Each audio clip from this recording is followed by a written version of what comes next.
रात के 11 बज रहे थे। कमरे में हल्की सी रोशनी थी और बिस्तर पर बैठा था अर्जुन। मोबाइल उसके हाथ में था और सामने मेज पर खुली पड़ी थी उसकी किताब। कल उसका बहुत बड़ा एग्जाम, लेकिन वह पढ़ नहीं रहा। वह बस रील स्क्रॉल कर रहा था। उसने खुद से कहा, बस 5 मिनट और फिर पढ़ाई शुरू करता हूँ। 5 मिनट, 10 मिनट, 30 मिनट, और देखते ही देखते 1 घंटा निकल गया। अर्जुन ने गहरी सांस ली। यार, आज तो मैं थक गया हूँ।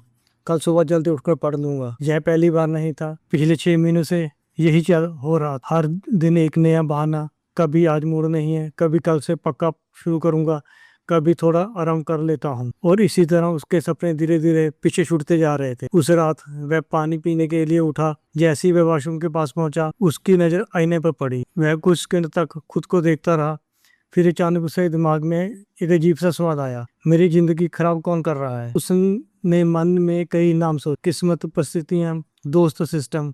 लेकिन जैसे ही उसने फिर से आईने में देखा, उसे जवाब मिल गया। आईने में खड़ा था वही लड़का जो हर दिन बहाने बनाता था।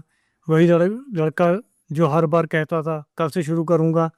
अर्जुन की आंखें कुछ पल के लिए नीचे झुक गई। उसने धीरे से कहा, मेरे सपनों का सबसे बड़ा दुश्मन कोई और नहीं, मैं खुद हूँ। कमरे में खामोशी छा गई, लेकिन उसी खामोशी में उसने एक फैसला लिया। उसने मोबाइल उठाया और स्विच ऑफ कर दिया। फिर वापस मेज के पास गया, किताब खोली और खुद से कहा, आज से कोई बहाना नहीं। उस रात अर्जुन ने सिर्फ पढ़ाई ही नहीं की, उस रात उसने अपने सबसे बड़े दुश्मन को हरा दी। कुछ महीने बाद जब रिजल्ट आया, उसका नाम सेकंड कैरियर की लिस्ट में था। जब उसके दोस्त ने पूछा, यार तेरी किस्मत कैसे बदली? अर्जुन ने मुस्कुराया और बोला, जिस दिन मैंने आईने में खड़े दुश्मन को पहचान लिया। सीख, जिंदगी में कई बार हम सोचते हैं कि हमारी असफलता के पीछे किस्मत, लोग या हालात जिम्मेदार हैं, लेकिन सच ये है, अक्सर हमारे सपनों का सबसे बड़ा दुश्मन दुनिया में कहीं बाहर नहीं, आईने के सामने खड़ा होता है। और जिस दिन आप उस दुश्मन को हरा देते हैं, उसी दिन से आपकी सफलता की कहानी शुरू हो जाती है।